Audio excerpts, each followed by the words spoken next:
вести передачу. Я первый год отвела ее на русском языке. В следующем году Анна Михайловна Кирилловна сказала мне, а теперь попробуй на якутском. Я такая, в смысле? Я говорю, кальбар, вот даже на очень бытовом, на очень простом языке, я говорю своим фильм на якутском языке.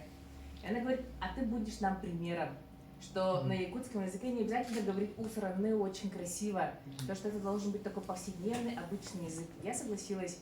И вот с тех пор как раз-таки в моей жизни вот началось изучение. Вот я даже смеюсь, то, что когда я только пришла в семью, ну вот когда я вышла замуж, на праздниках мы сидели за столом, и я половину то, что говорил мой, ну, в общем, папа мужа, он так красиво говорит, он просто, ну, вот просто его можно заслушиваться. Но я не понимала то, что он говорит больше половины.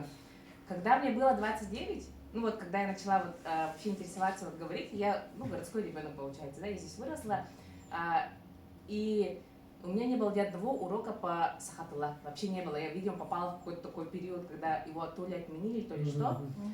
Потом, в 29, я вдруг сижу на одном из праздников и резко осознаю, что я все стала понимать. Да, то есть мы сами делаем выбор, то, что даже во взрослом возрасте можем начать говорить. И что я хотела сказать? Вот про критику. То есть, естественно, была критика, то, что кого вы выпустили вообще, короче, говорит, вот так, короче. Вот. И вообще я считаю, что ну, это хорошо, когда ты поддерживаешь, да, зато девочки меня, вот мои коллеги, они меня всегда поддерживали, и мы сняли подкаст в сентябре 23-го года, да, Яна была, Сандара была, ну, девочки наши, да, Юля была, да, и мы сняли, это была для меня очень большая победа, потому что для меня очень большой комплекс именно говорить публично на якутском языке, именно только из-за того, что меня будут критиковать, то, что я ставлю неправильное окончание, то, что я говорю не так красиво и очень бытовым языком.